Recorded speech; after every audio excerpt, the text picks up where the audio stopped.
Song Revolution with John Chisholm on the NRT Podcast Network.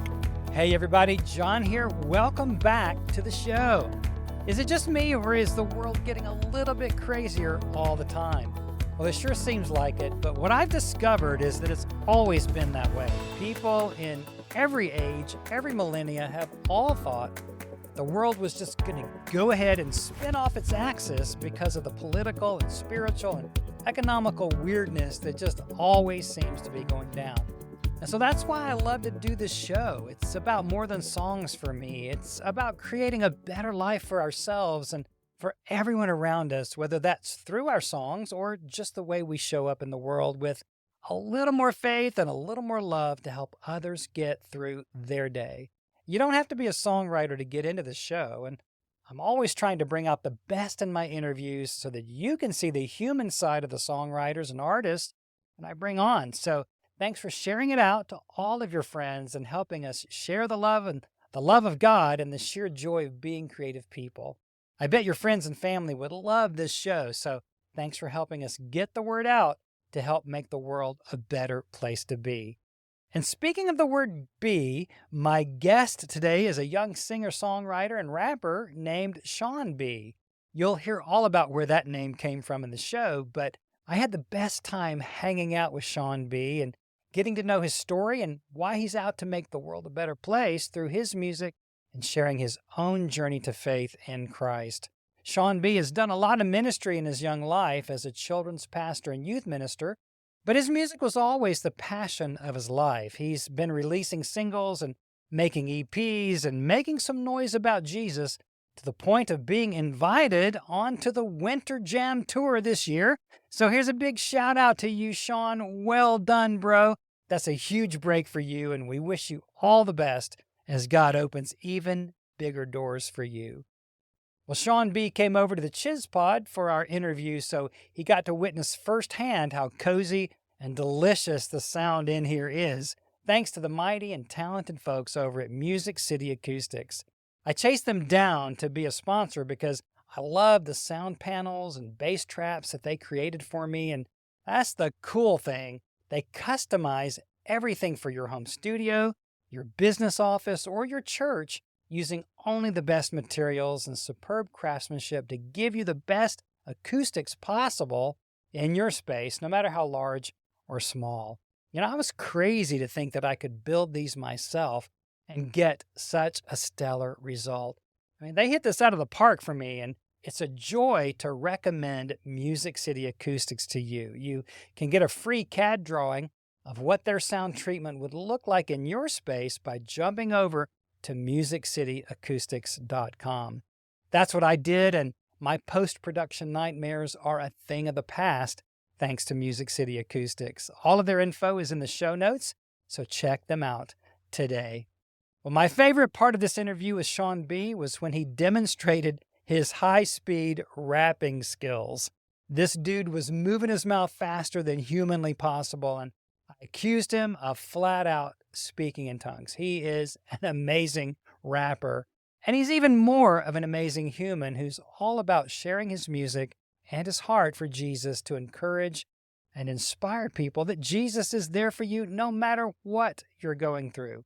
His favorite thing to say is, we didn't come this far just to come this far. And that says a lot about this guy's powerful ministry and his heart to lift us all up in our faith. So whether you can rap fast or not, and I sure can't, I think you're going to love getting to know a talented young man and the newest artist on the Winter Jam Tour at the time of our taping, pop artist, rapper, encourager, and my new best friend, Sean B. Sean B., welcome to the house, man. Happy to be here, man. Thank you for having me. Yeah, it's so good to have you. New to Nashville over the last 9-ish months. So how's that transition been? Man, from Denver, right? Yeah, it has been incredible. I got to tell you, the first couple months were a little bit hard. Just, a shift being away from family and, learning the area and all that. And so it was an adjustment period and just kind of that pressure of feeling like, okay, this is where we are now. This isn't this isn't vacation anymore. This Right. isn't visits. This Yeah. is the real This deal. ain't Disney no Yeah, more. We are here. that's We're it. here. That's it. Because, I had come out a few times on my own to visit, and then me and my wife had come out once before with our daughter. And, it was cool, but we knew that we were coming back home. And so when we came out here to move here, I remember we sat down to eat and we were like, this is it. We're here. Here it is. And so it was kind of I would call it like a scary kind of feeling almost of like, this has to work. But, we really gave it to God, and he just showed every step of the way that this was the right decision. And so now I can't imagine not having moved out here. So once we fought through that season of like, the unknown, God just made it so clear, like, yeah, this is where we're supposed to be. But do you like the food? I gotta say, okay, the one thing I do miss about Colorado is they have smothered burritos out there, and it's like it's like beef and bean burrito, and then they just like drown it in green chili, not like sauce, but like green chili. It's got pork in it. It's really good, and they don't sell that out here. And then also, McDonald's doesn't have a hot and spicy chicken out here. It's like a McChicken, but it's got like spicy mayo, and it's and so we need to upgrade you to Hattie B's, man. I haven't B's had. chicken. Everybody's Come told me on. about Hattie B's. I've never tried it before. I mean, McDonald's is here. Yeah, Hattie B's. We got to get you leveled up, bro. I've tried to do Hattie B's twice now, but every time I've gone, the line is out around the corner and like wrapping around the building, and I'm like, and they all come out and they're going, yeah. because they've scalded their mouths somehow. Yep. Yeah, I've heard so many good things about it, and every time I say I haven't had it yet, everyone's always like, "What? You haven't been to Nashville?" Then I'm like, I'll get there. That's right. Yeah, and okay. So can you say one word for me? Yes, sir. Y'all. Say it again. Y'all. I don't know. It's Y'all. just you're gonna work on. Yeah, there you go. Yeah, there's a little bit there. Put a little jaw in it, y'all. You gotta work on that, Sean. So, all right, the name Sean B. Tell us the story. Yeah, so Sean is my first name. The B is spelled B-E, and what that is basically a call to action. And so I believe that God created us to be something unique, to be something special. There's a lot of pressure from outside influences telling us, we need to fit into this community this way, or we need to act like this a certain way, and this is how we're going to be accepted. And a lot of those things are contradictory to what God created us to be. Another reason for that is a lot of times so much, just life gets us down, life knocks us down, and we are afraid to give 100% of our real selves to the world and to the people that we interact with, because we're afraid of the judgment that we're going to get back because of it. And so that B is a call to action, just saying be who God created you to be and be that fully. Because I truly believe that when you are being what God created you to be, things will work out the way that God wants them to. I love to talk about, God giving us the desires of our heart, right? And I believe that that is true 100% only when our hearts align with what God's heart is. And so when we are the people that God wants us to be, then we are able to live the life that he planned for us to live. How do you think that really happens, though, aligning our hearts with God? It's tough. It is a lot of checking yourself. There's a lot of blunt honesty that has to happen, a lot of self-reflection, and a lot of self-discipline. I think it's going against some of the things that would, tell us otherwise, the things that wouldn't be of God. And like I said, just being able to be just brutally honest with yourself, like, hey, am I giving 100% of myself right now? And if the answer is no, then you need to recheck and reevaluate and, just kind of use that as a guide to see like, okay, God, where am I versus where do you want me? Yeah. Well, it seems like you kind of grew up in a pretty sweet way. I mean, you're influenced by your grandpa's ministry. You got dragged into Bible school, pretty early. So, I mean, and you're in a generation where there's free porn, there's free everything. It's all just right there at your fingertips. We had to work for it. We back in the day, if you want to look at that stuff, you had to earn that. You had to earn it, man. I mean, we're talking print. We're talking Gutenberg press, But you're in a generation where anything, good and bad, is just right there at your fingertips. So, as you deal with not just your music and your ministry now, but these years that you've been in youth ministry, how do you hang out with kids that are dealing with some of the tougher things? Yeah, I believe it's all about perspective. and how they see things, like you said, a lot of things are just so readily available to them. And so unfortunately, it makes it harder for them to ignore some of those things, but it doesn't make it impossible. And that's where, self-discipline comes in. And I believe that self-discipline it's never easy, but it's easier when you have a purpose behind it, when you have a reason for that self-discipline. And so, the way that I guide young men, especially on the topic that you talked about, is like, I want you to, get that picture in your mind of like, what would I trade this for? What is something that is worth me having this discipline? And, when you keep those things in mind, you get back to those, to those desires when you start to feel that temptation, when you start to feel like, okay, maybe I might fall into this or I might fall into that. That self-discipline is so crucial, and it really helps to have that motivation behind you of like, what? I would not trade what I'm working for this experience right now, or for that experience right now. I wouldn't trade that. And the more that you can do that, the more momentum you get that way. And you start to see, I've been able to make these choices and it hasn't been tough, but every time you make that choice to steer away from things, it makes you a little more confident. It makes you a little bit more proud of your decisions. It makes you a stronger person. Yeah. Right? And so and then you get to a point where you realize, I've steered away from that for this long. There's no reason to go back. I can't go back now. Yeah. And so, and I, especially, you talked about teenagers, young men, young women, it's not going to be easy and perfect for them right away. But the way that I describe it to them is, you would rather fall forward knowing that you're moving towards God than stay standing knowing that you're on your own. So it's not about being perfect, walking to God, because God promises he's going to catch us when we fall. He's going to pick us up. And so as long as we're moving his direction, yes, we're going to fall, but we're still moving towards him. We're falling still forward. That's it. Yeah. We're falling That's pretty forward. cool. We're trying. And God sees that effort and sees that honesty in our heart. And so he will always, swoop in and give us the strength to continue to move as long as we're going in the right direction. Swooping in God. I love it. God Yes, just sir. swoops on in, wings like eagles. That's it.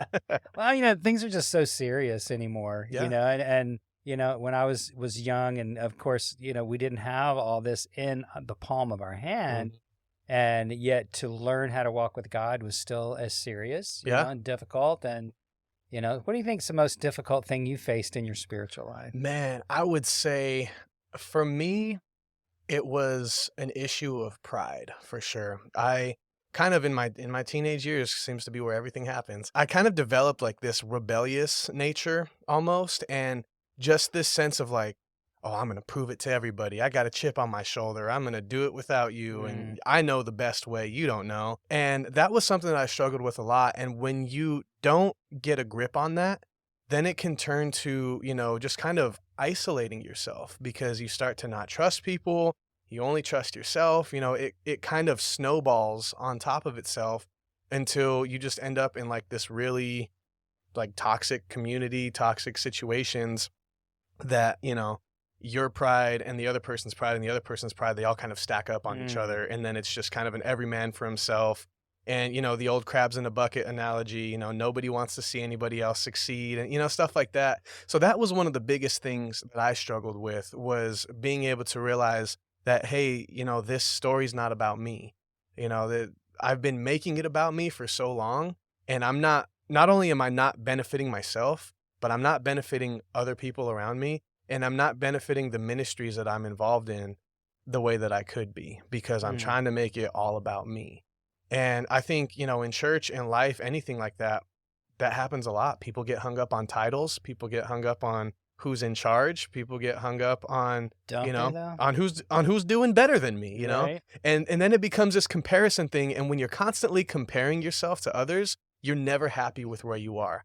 Because, there's always somebody a few steps behind you, but there will always be somebody a lot of steps in front of you. I wanted to be Stephen Curtis Chapman. Who didn't? I know. Stephen, if you listen to this, man, I mean, I had a man crush, I guess, but he used to try to spike my hair and be like him. But there's only one Stephen Curtis, that's for sure. Yeah. That's it. But that was his purpose. That was the way that life went. And I guarantee for Stephen, there was a lot of discipline that went into that path, you know? So for us, we have to realize not just, that it all just worked out for him. Like, we have to see behind the scenes Oh of, no, he worked like, hard. yeah, like, He what worked did he hard, sacrifice? What did he do? Absolutely. His And team, yeah, all the people exactly. around The him. people around him, what all happened, what all needed to take place for that to happen. You know, I think that's something that we look over a lot, is we just think it happened for these people. And we don't realize, like, no, Hey, dude, they you've did got it. a great team coming around you. We have a couple Oh of my people gosh, sitting yeah. in the room today. Yep, blessed. We got Brooke from We Rock Entertainment, Big and we shout got out. Leonard Alstrom. Man, Leonard's been great, and just It's awesome. huge team. We Rock, the way that they just came behind me and really just pushed and said, hey, we believe in you 100%, not only as an artist, but as a person as well. It's awesome. They really, they really helped me develop as a person and who I am. And so it's just, when a team can come around and not only be, a partner, but also family, that's something that I know you don't get everywhere. And so it's been an incredible blessing. And you're walking into something that a lot of people really want. Yes. Some for great reasons, some for not so great reasons. But to have the team around you that can help ground you and help support and take the things that are really working and fan that flame, That's know, right. and then help when, you got mustard on your chin. That's right. And when you have a team like that, I always believe that I had a really good work ethic. I always believe that I worked hard. But when you have a team like that come behind you, it makes you want to work even harder. You see the sacrifice that they make for you, and you're just like, I'll run through a wall for these guys. Well, now you were making music, doing some videos and work before you came here. Did you get into the relationships with We Rock and Leonard and all these great people after you got here? Did that just kind of open up? Or? Yeah, so I came out on a visit, and a friend of mine, his name's Andy Levine, he had been out here for a few years and in the worship scene. And I came out here, and he's like, oh, bro, let me show you around town. I got some people I want you to meet. And I didn't really know, so I sat down and met with them, and it happened to be We Rock. And so they just kind of talked to me before they listened to any music. Actually, they just asked me questions about me. They wanted to know me as a person. What's your character? Where have you been? What are you doing? What do you want to do? All of those kind of things. And then after a couple of conversations, then they said, okay, let's go listen to some music. And, it was like, oh, that's good. What else do you have? That's good. What else do you have? And so it just kind of went down the line. And so even that hard work that I put in, that, the songs weren't getting the kind of exposure that I wanted them to. Right. All of that. But in that moment, I saw that God used that to make sure that I was prepared for these things that I was going to be doing here in the future. Because had I not done those songs, if they said, what else do you have? I would have been like, you want to go write something real quick? Yeah, right. It would have been tough. And so, and then the way that I met Leonard, I met him through an incredible church that I'm at. My home church out here is Rolling Hills Community Church. Nice, and, good church, yeah. Yeah, he's the worship pastor there, and just kind of immediately, he reached out and we had lunch, and he's like, do you have any questions for me? And I was like, dude, I got a ton of questions for you. Yeah. And so I just grilled him for like 2 hours with like, how did you do in the music industry? Why worship? What do you think makes a good artist? Just just drilled him, and he just sat there and answered every question. And so to have people that are willing to share their experiences with you, that was really something new to me out here. Is, when I moved out here, I saw, wow, really? people want to see you succeed. And, people want to reach out and help. And like I said, it turns around that when people have that heart towards you, you adopt that heart even more so back to them. So it's been great. When I started 100 years ago, man, I stumbled into town and I came here to take a job that fell through, literally had $40 and no place to live. And in a couple of months, I wound up meeting some people. And I didn't know who they were, but it was Bill and Gloria Gaither. You're young, but we're standing on their shoulders, in the Christian music business. And they listened to some tunes, signed me to a deal, which you can't just walk into a deal anymore. And wound up, writing and growing up to be VP of publishing with them for 7 years. Awesome. Just crazy, but they were willing to invest. Yeah. And so for you to find people that are willing to invest and you pay it forward and then you That's right. turn it around, man. Well, that's how it works. And I love your story because, yes, they were willing to invest, but you were willing to take that leap as well. And I relate to that so closely because when me and my wife moved out here, we moved out here without jobs and Right? everything. And Yeah. I DoorDashed for about a month and a half just to get us by, Mm. because we believe so strongly in, what We Rock was doing and in the call that God had for us to move out here. And we're like, you know what? We're either going to do this or we're not. And so I just want to know, we went all in. did you ever nick a spring? A spring roll? Like you're delivering Chinese. Did you ever like sneak a spring roll? Yeah. No, no, but there have been times, man. Be so tempted, man. You're The going fried on like your rice, I 10th mean, hour come of on, DoorDash yeah. and you pick up those Buffalo Wild Wings and you're like, oh, maybe. those smell good. I know, right? They Mhm. miss one. Yeah, like, But then you're like, I could snag a fry. No, I've never Nick a done spring that. roll. I've never done that, but we're human, and so the I thought did know, cross my right? mind at one point. Just I Well- wonder. Well, I was looking up, I pulled up YouTube because before you got here to the studio, I was cruising through some of your music. Is it Purposes or Priorities? What's the song you did? Oh, Purpose. Purpose. Yeah. Were you really talking that fast? Yeah, Were you yes, really sir. rapping that fast? Yes, sir. Can you still do it? Can Yeah, you let me see if I demonstrate can. any of that? You're really speaking in tongues. I know Okay. you're Pentecostal, and you were just off glossolalia, man. You were just going Man, after it. so before I did pop music, actually, rap was where I started, and that fast rap was just something that was like, Oh man, oh man, I love it's that. crazy. I love. I mean, how that Ed sounds. Sheeran, eat your little redheaded heart out. I Yeah. mean, what you were doing is crazy. Seriously, I mean, Oh, I yeah. thought, okay, he said it was like when you sequence on the keys and then do it really yeah. slow, and then it. Yeah, no, that was real. That was real. All right. We go. Put you on the spot. See what Yeah. you can do. We'll go from the start. We controlling the moment, and we know we got to keep a hold of a moment, and so we put the pedal to the floor. 10 hosts is more better than before. Now go get 'em.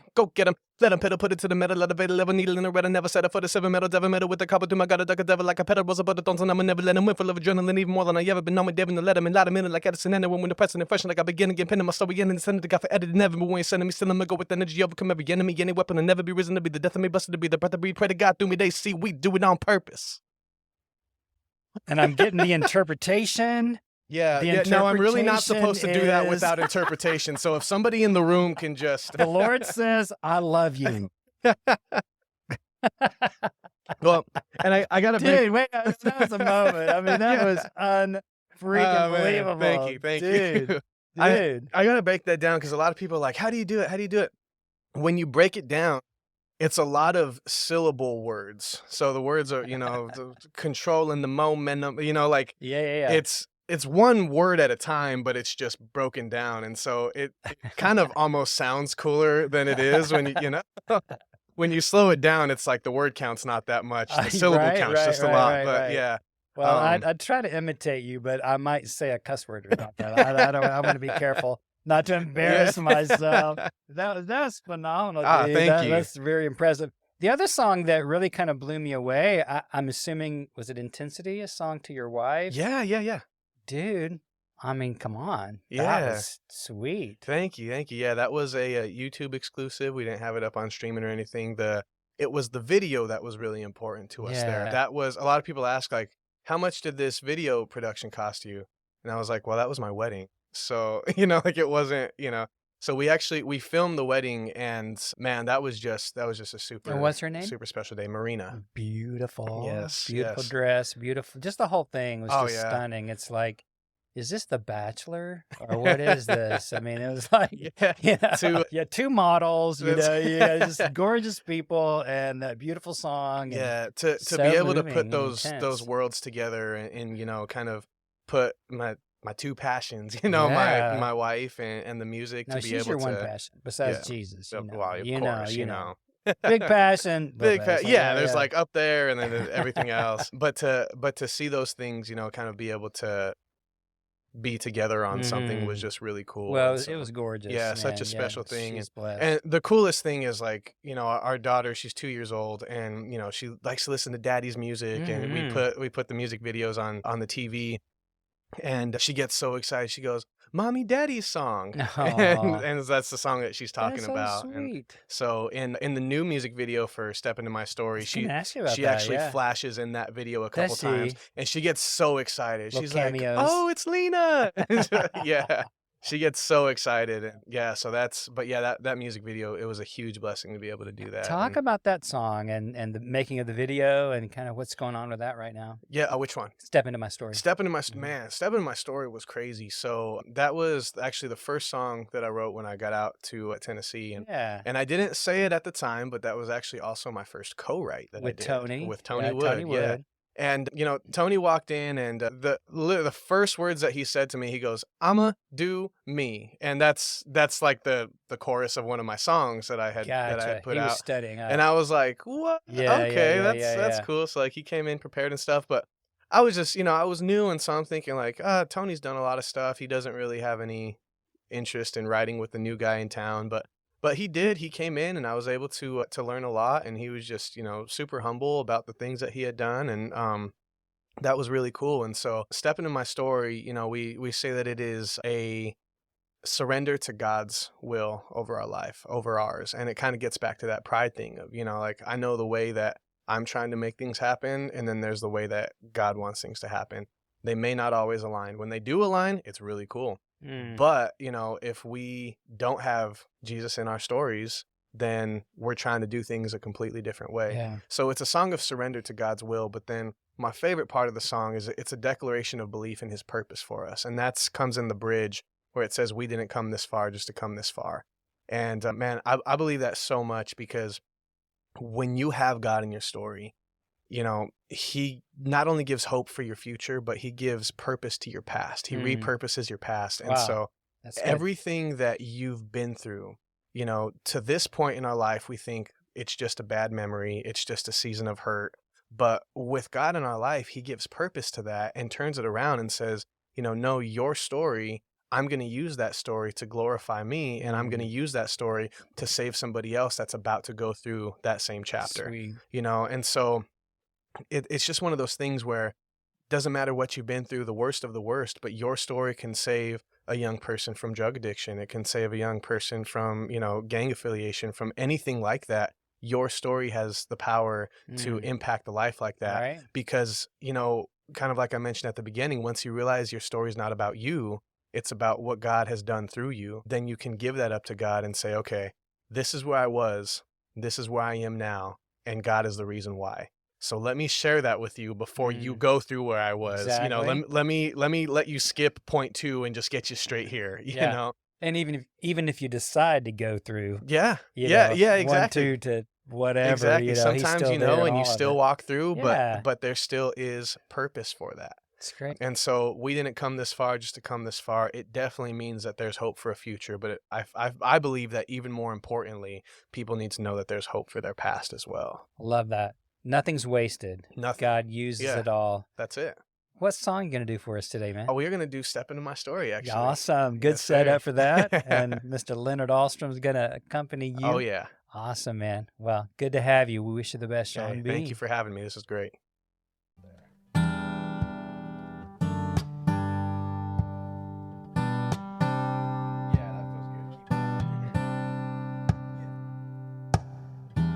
I did it my way so long, thinking I was so strong. 1,000 times you caught me trying to call the shots. Look what it got me. Hit 1,000,000 dead ends. New page, same ending. Another day pretending odds weren't against me, so stuck on empty. Then came a day I was at the end of me. I was broken on my knees, and I had to say, Jesus, step into my story. I'm ready to surrender. I know your heart is for me. Take the mess I made, all of my mistakes. Show me there's a better way. My heart that's open wide, I need your grace. Step into my story. Step into my story. Yeah. Woo. I'll do it different this time. Let your pen rewrite the lines. I leave the past behind. God, all that I need is your dream to be mine. 'Cause of that day when I was at the end of May, you picked me back up off my knees. When you heard me say, Jesus, step into my story. I'm ready to surrender. I know your heart is for me. Take the mess I made, all of my mistakes. Show me there's a better way. My heart that's open wide, I need your grace. Step into my story. Step into my story.